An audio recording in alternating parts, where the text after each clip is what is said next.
Bonjour Sylvie, merci de nous avoir rejoints. Bonjour. On commence avec une information d'hier lundi qui est passée un peu inaperçue. Oui, il y a eu une nouvelle audience dans le procès interminable des assassins, et non pas des commanditaires, de la journaliste Anna Politkovskaya, qui était une enquêtrice hors pair pour le journal très indépendant Novaya Gazeta. Et à cette occasion, nous vous proposons le portrait d'une de ses consoeurs, Yelena Milashina, qui est tout autant courageuse que Anna Politkovskaya et qui a reçu aussi des prix internationaux très prestigieux, qui travaille pour le même média, sous le regard de Anna, puisqu'elle a mis sa photo sur ses étagères. Et elle s'est engagée sur les mêmes sujets, à savoir les conflits dans le Caucase et la corruption exponentielle qui a accompagné le passage du soviétisme à l'économie de marché.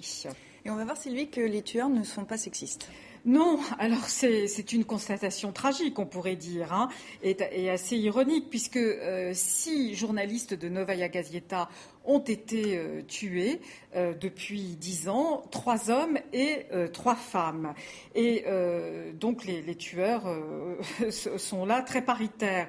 Ce qui nous a semblé intéressant pour Terrienne, c'est de mettre au jour les relations entre un métier qui s'exerce sous la menace permanente et l'imbrication dans la vie privée.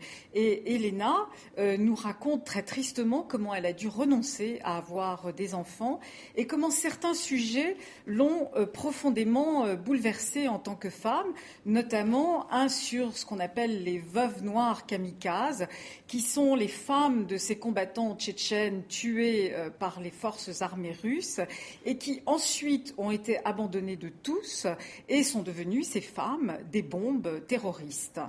À lire également cette semaine dans Terrienne une réflexion sur l'Arabie Saoudite par le prisme des femmes. Voilà, alors c'est une chercheuse belge qui a longtemps vécu dans la péninsule arabique et qui s'interroge sur la capacité de la monarchie des Al-Saoud à résister aux révoltes arabes. Effectivement, il y en a eu pratiquement partout, sauf chez eux. Et il se trouve qu'il y a eu, ça vous a sans doute pas échappé, de multiples conquêtes, des petits droits obtenus par les femmes ces derniers temps, grâce au soutien discret aussi de la famille royale. Alors par exemple, elles ont conquis le droit de faire du vélo, d'aller aux Jeux Olympiques, mais en portant un voile. Il y a eu une campagne contre les violences faites aux femmes. Alors évidemment, toutes ces conquêtes sont absolument légitimes, hein, mais ce que Elisabeth van den Eden montre, c'est que c'est une quête de bonheur individuel et pas un combat collectif, et qui finalement renforce la monarchie saoudienne. Merci Sylvie. Et tout cela est bien sûr à lire sur le site internet tv5monde.com/Terrienne. Merci Sylvie.